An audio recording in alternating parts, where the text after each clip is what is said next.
La semaine dernière, j'ai fait un coup de com' un peu dingue qui m'a dépassée. En fait, cette histoire commence il y a 1 an et demi quand je vis mon premier bad buzz qui s'ensuit de semaines de harcèlement sur les réseaux. À ce moment-là, on est en mai 2022 et ça fait plusieurs semaines que je vois tous les influenceurs crypto et finance buzzer sur la même vidéo. Ils font tous entre 300 000 et 1 million de vues, donc vraiment énormément de vues, évidemment sans bad buzz, en disant tous la même chose dans leurs vidéos. Ce qu'ils disent, c'est deviens millionnaire avec 300 € par mois en rendement fixe pendant un investissement de 31 ans. En gros, c'est une vidéo qui vise à montrer que si tu as de l'argent qui est investi tout le temps, régulièrement, avec un rendement fixe, et ben les intérêts composés peuvent te permettre à eux tout seuls d'atteindre le million. C'est une super idée de vidéo, quoi. Et moi, je suis une petite maline, mais un peu naïve à ce moment-là, et je me dis, ben, y a pas de raison que moi, je surfe pas sur la vague. Ils font ces vidéos-là, tous exactement pareils, et ils cartonnent. Moi aussi, je vais faire une vidéo exactement pareille, et je vais cartonner. Donc je me rappelle très bien, le matin où je fais cette vidéo, c'est genre la première fois que je fais une copie complète d'une vidéo, mais bon, je me dis, tout le monde le fait, pourquoi pas moi, et je la poste, et en fait, ça se passe pas du tout comme prévu. Moi, il me suffit de 50 000 vues pour être obligée de la retirer, la vidéo. À ce moment-là, il y a tout Twitter qui est en flamme contre moi parce qu'il y a un journaliste crypto qui a écrit une newsletter concurrente qui me prend en screenshot et qui dit « Cette meuf-là dit qu'on peut devenir millionnaire avec 300 €. Et là, ben évidemment, il me traite d'arnaqueuse, etc. Et ben évidemment, sorti de son contexte, ça ressemblait vraiment à un truc d'arnaque. C'est sûr que quand tu prends des bouts de phrases et que tu les postes en disant cette meuf là a dit ça, bon bah ça part en live, mais vraiment en live sur internet. Et ça s'enchaîne vraiment avec des semaines de haine, je reçois des centaines de messages d'insultes par jour, je suis obligée de me couper des réseaux pendant 1 mois et demi.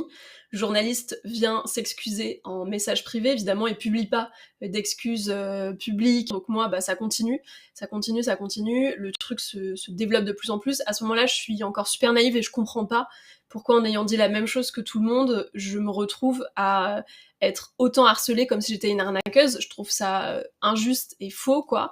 Franchement, je pense que j'ai fait une dépression à ce moment-là. J'étais vraiment au fond du seau, vraiment. Et depuis cet événement, eh ben, tous les mois environ, j'ai quelqu'un qui cherche à faire de la visibilité. Donc en général, c'est un consultant blockchain qui est au chômage ou qui cherche du job, qui a besoin de visibilité, ou alors un petit média dans la crypto, soit un petit influenceur crypto, soit une petite newsletter concurrente, soit un petit média qui comprennent en fait que en tapant sur moi, ça leur fait beaucoup de viralité, et donc du coup qui scrutent tout ce que je fais, et tous les mois ils trouvent une option pour dire quelque chose qui va faire le buzz sur moi. Et ce qu'ils disent à chaque fois, c'est que le problème, c'est pas qui je suis, le problème, c'est ce que je dis. Sauf que moi, à ce stade, je sais que c'est faux. Je le sais, puisque j'ai pompé au mot près une vidéo que plein de mecs avaient fait et qu'elles ont cartonné en faisant des millions de vues, sans jamais que personne se dise « Oula, ce truc-là, c'est grave, ça va faire bad buzz ».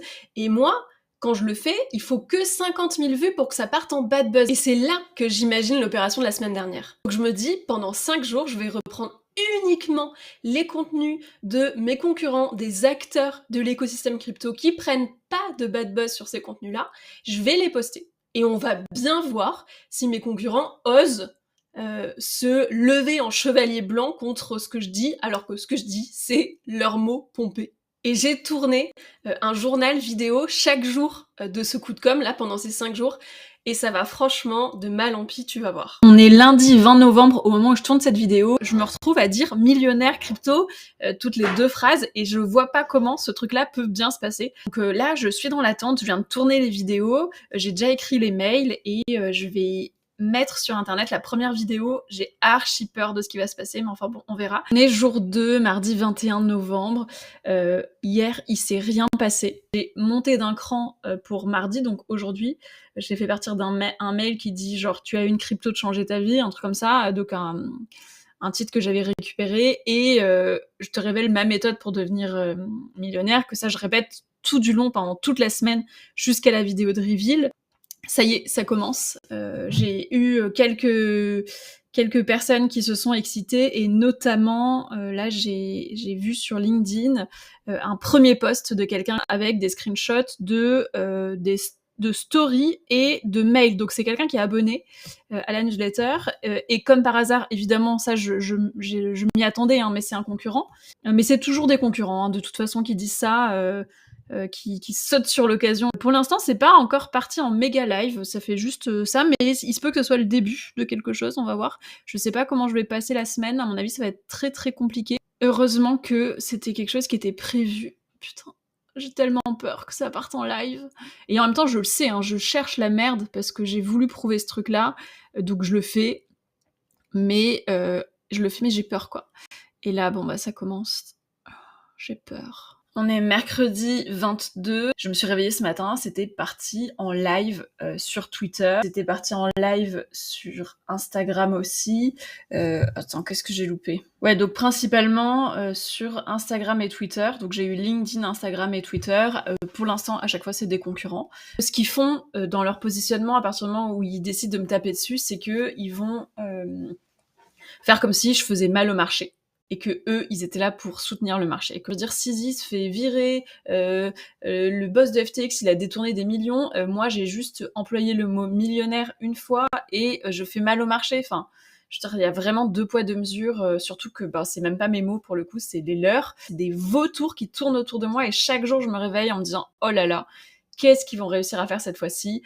J'ai fait partir des nouvelles communications qui sont encore pire, parce que ces communications-là, c'est genre 3 méthodes pour devenir millionnaire. Pas forcément partir en live, quoi. J'ai peur. J'ai peut-être un peu nourri l'espoir que ça allait pas arriver cette fois-ci. Alors que non, pas du tout. Évidemment, ça arrive. Évidemment que je me fais taper dessus, toujours par mes concurrents. Je pense que la fin de la semaine va être assez difficile. Ouais, j'espère que ça va passer vite. On est jeudi 23 matin, je me suis pas encore connectée sur les réseaux, j'ai peur que ça soit tellement parti en live, mais là j'ai des nouveaux trucs à poster, donc il faut que je le fasse. Donc on va voir ensemble si c'est parti en catastrophe ou pas. Instagram. En général, c'est là que j'apprends tous les trucs. Pour l'instant, j'ai l'impression qu'il se passe rien. Et oh putain, une journée sans bad buzz. Ça se trouve, ça va pas partir plus en live que ça. Oh là là, ça serait tellement bien. En même temps, j'ai d'autres communications à envoyer, donc ça peut toujours... Attendez, je me suis pas connectée sur LinkedIn, il y a peut-être eu des trucs. Ok, et ben, ma foi, trop contente. Ça va être une bonne journée, ça. Trop bien. Ouh, bon, ben c'est parti pour la journée, du coup. Aujourd'hui, c'est le jour du lancement, comme tu peux le voir, je commence à être vraiment fatiguée. Alors, je m'étais fait une fausse joie un peu toute seule hier, parce qu'il y a eu, évidemment, du bad buzz sur Twitter. Beaucoup sur Twitter, hein. C'est là qu'ils sont tous mes concurrents, donc il y a eu beaucoup sur Twitter, et aujourd'hui, avec la vidéo de révélation, que tout ça, c'était qu'une expérimentation, en utilisant les mots de mes concurrents, pour voir si ils allaient me laisser tranquille ou pas, nanana. Ça a pas manqué, ils sont tous repartis en live, ils se sont beaucoup j'ai cité personne évidemment, hein, mais comme ils savent eux qui ils sont et ce qu'ils font, ils se sont tous reconnus, et donc ils en ont tous profité pour faire des posts. Alors j'ai noté 3 types de réactions de la part des acteurs du marché. Donc il y a mes concurrents rageux, donc eux ils ont fait à peu près ce à quoi je m'attendais. Oh putain, je meurs, on me laissera jamais tranquille. Et ensuite, il y a eu 2 autres types que j'avais pas identifiés. J'ai des concurrents qui ont pas plus que ça envie d'être en froid avec moi, et qui du coup m'ont dit « Ah, bravo, c'était malin ton truc ». Enfin, moi, j'aurais jamais fait ça. Franchement, je soutiens pas du tout qu'on puisse faire ça. Je trouve que c'est un peu abusé, mais enfin bon, bravo quand même. Et j'ai eu le plus marrant, les acteurs de la crypto qui regardent ça comme c'était une série Netflix, quoi, qui sortent le popcorn et qui disent « Ah putain, j'adore, je regarde les commentaires, les machins, les rageux qui râlent et tout ». Donc eux, ils sont juste en train de s'amuser, ils se sentent pas concernés, et juste ça les fait marrer de voir ça. Je pense que ça les fait marrer beaucoup parce que ça les concerne pas eux. Moi, ça me fait pas trop marrer, là ça commence à me peser un petit peu. Je comprends pas en fait pourquoi on me fout pas la paix, pourquoi est-ce que les gens s'excitent autant sur moi, même quand je prends leurs mots à eux, ils arrivent à s'exciter, donc c'est... En fait, j'ai aucune solution pour gagner dans ces situations-là, ça sera jamais assez bien ce que je fais. Là, on est mardi 28 novembre. J'ai vu que finalement, il y avait vachement plus de haine que ce que je croyais. Des concurrents à moi et des consultants blockchain qui se font un plaisir de me troller sur LinkedIn et sur Twitter. C'est genre... En vrai, ça fait depuis...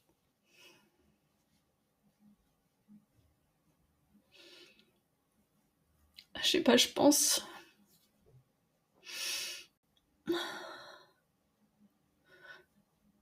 depuis 1 an et demi que je le sais que tous les mois, je vais avoir